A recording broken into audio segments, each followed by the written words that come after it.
acabei de receber uma notícia agora de uma autoridade da cidade de Santa Quitéria, é uma grande cidade do nosso estado, me pedindo socorro para abrir uma igreja lá,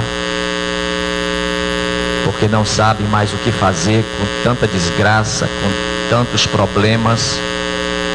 E diz aquela autoridade que me espera lá para fazer a doação de um terreno em qualquer área da cidade que eu quiser, com quanto que vá socorrer a cidade. Está vendo como é que Deus responde? Aleluia, glória ao Senhor.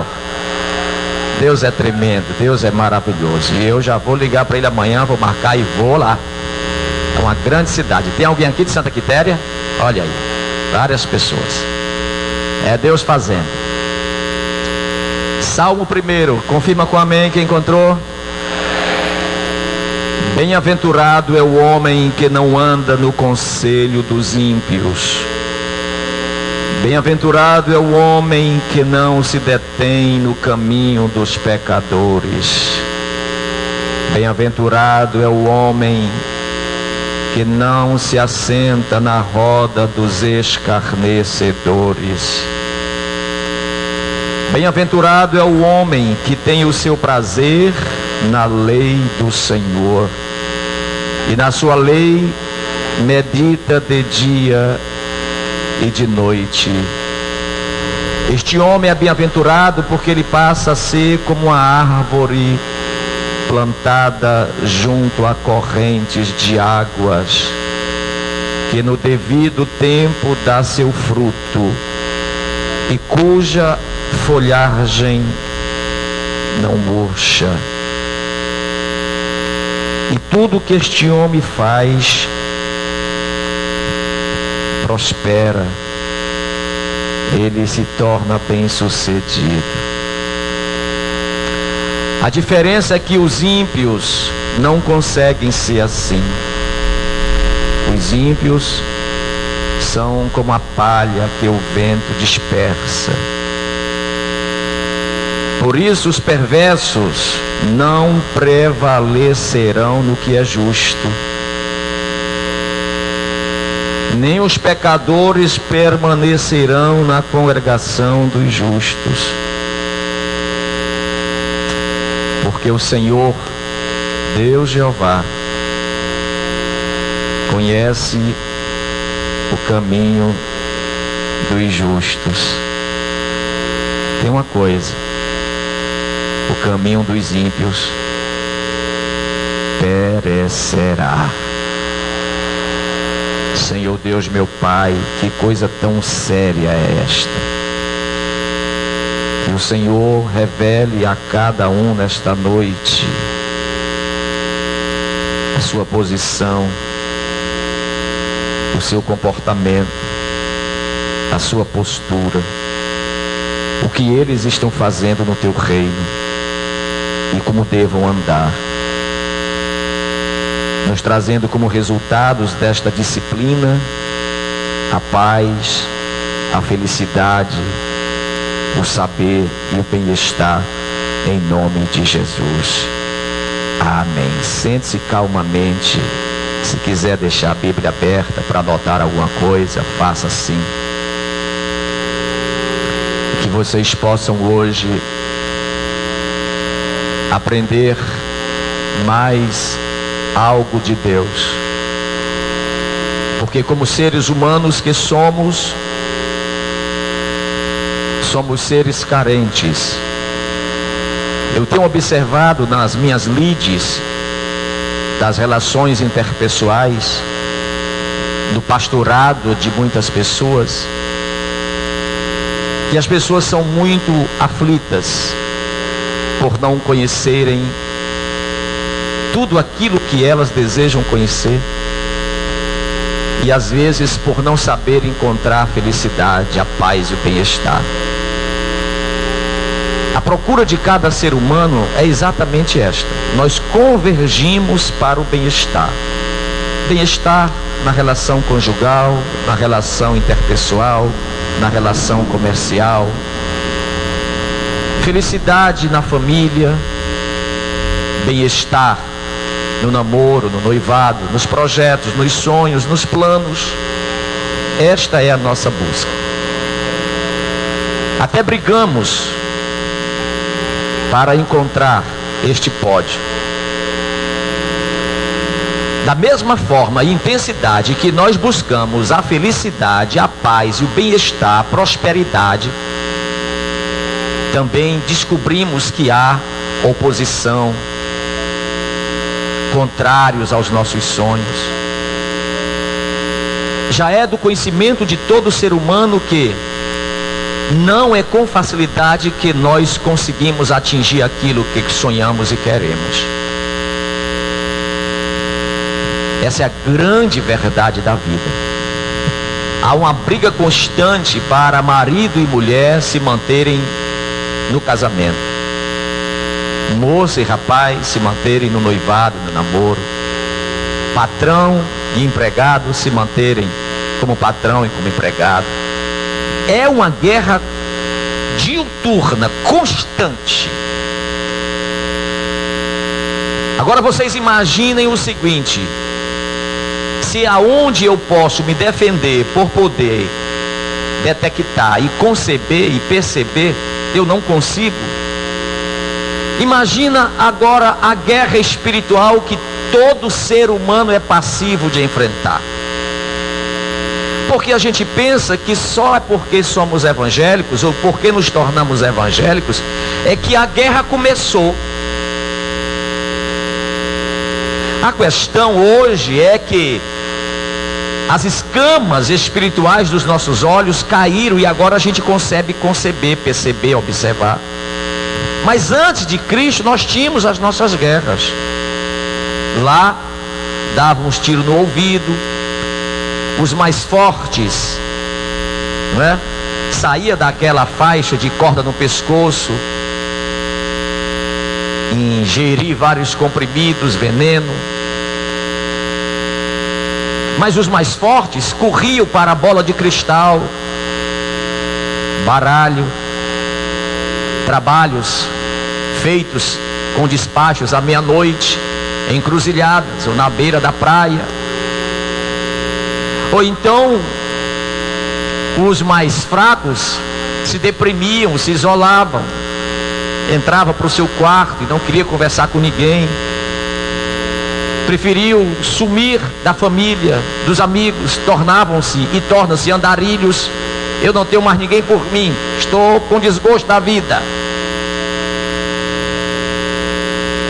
Felizes são aqueles que conseguem receber a revelação do Evangelho e que isso significa um reforço para encarar este mundo que nós estamos atravessando.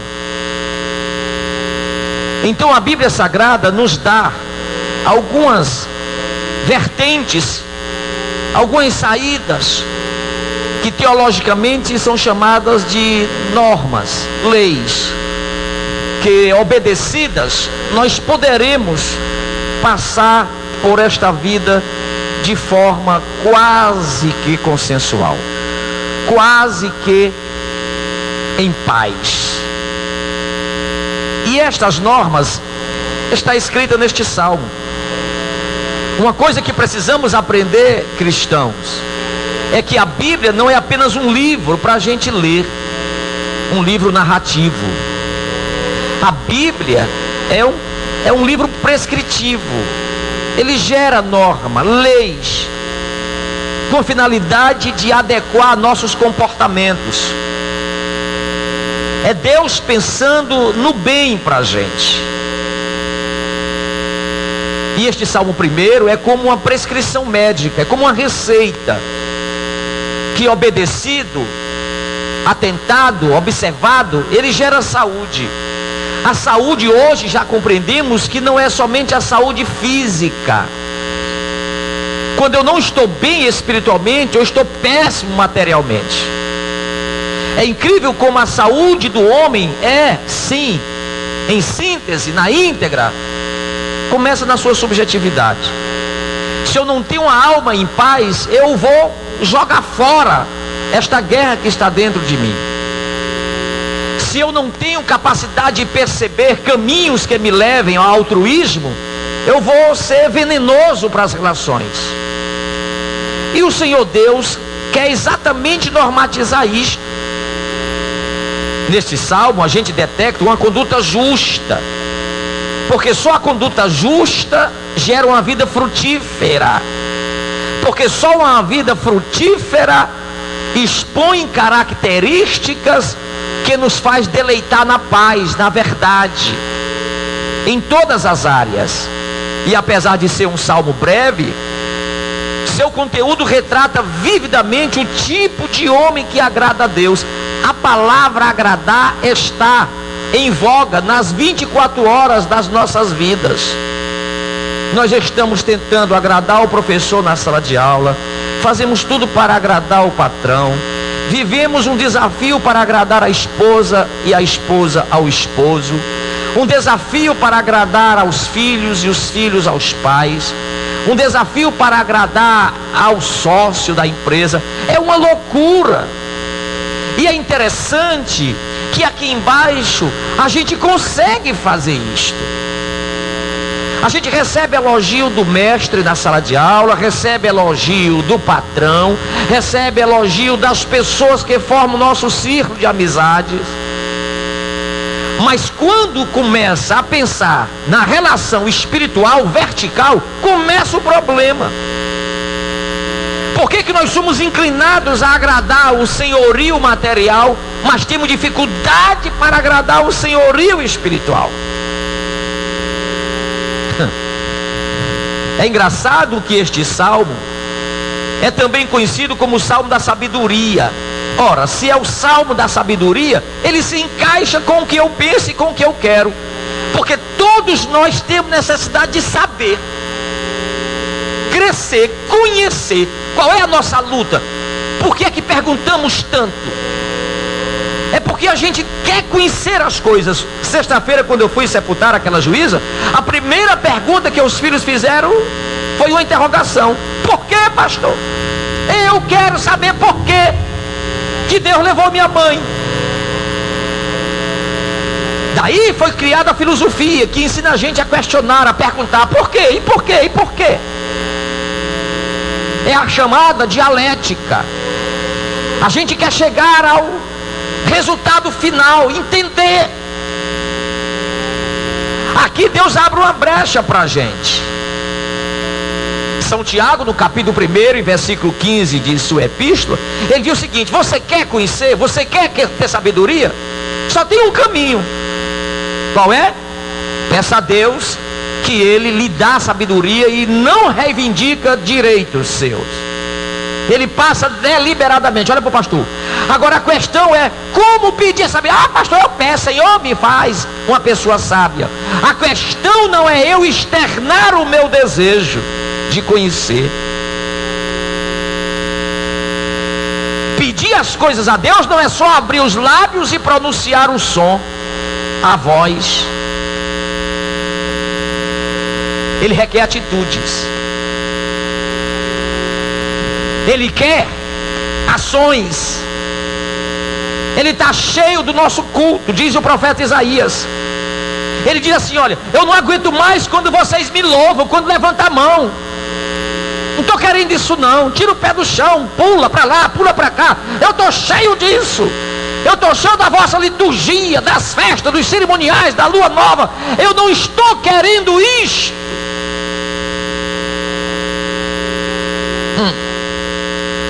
No versículo 23 de Tiago, capítulo 1, versículo 24, o Senhor diz assim: o problema é que vocês estão apenas sendo ouvintes e não praticantes.